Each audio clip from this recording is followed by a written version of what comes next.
लोकसभा चुनाव से पहले बिहार में इंडिया अलायंस के साथ कुछ ठीक नहीं हो रहा। नीतीश कुमार गठबंधन से नाता तोड़कर पहले ही एनडीए का हिस्सा बन चुके हैं। वहीं एआईएमआईएम भी इंडिया अलायंस में शामिल कांग्रेस की मुश्किलें बढ़ाती दिख रही है।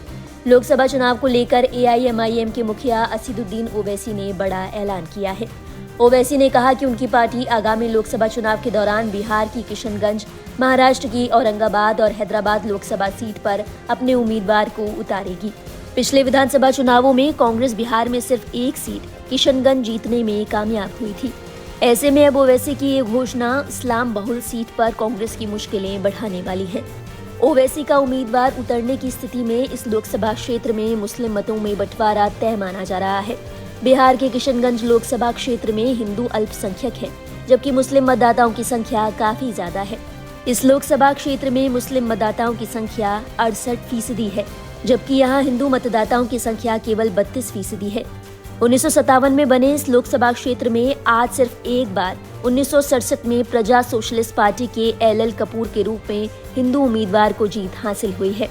1967 के लोकसभा चुनावों को छोड़कर हर चुनाव में इस सीट पर मुस्लिम उम्मीदवार को ही जीत हासिल होती रही है। किशनगंज लोकसभा क्षेत्र को कांग्रेस का मजबूत गढ़ माना जाता है और कांग्रेस इस सीट पर अपनी ताकत दिखाती रही है। 2009, 2014 और 2019 के लोकसभा चुनावों के दौरान इस सीट पर कांग्रेस प्रत्याशी को ही जीत मिली थी। 2009 और 2014 के लोकसभा चुनावों में कांग्रेस प्रत्याशी असरारुल हक कासमी को इस सीट पर जीत मिली। इसके बाद 2019 के लोकसभा चुनावों में कांग्रेस के मोहम्मद जावेद को इस जीत पर जीत मिली। 2014 में जब प्रधानमंत्री मोदी के नाम की लहर चल रही थी, तब भी ये सीट बीजेपी हार गई।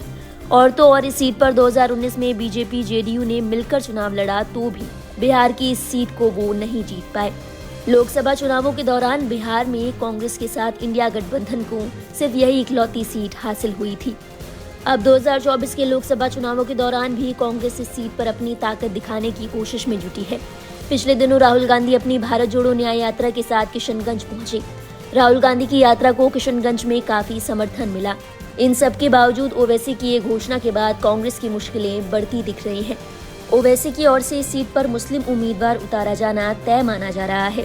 ऐसी स्थिति में मुस्लिम मतों का बंटवारा होना तय है, जिससे कांग्रेस को परेशानी हो सकती है।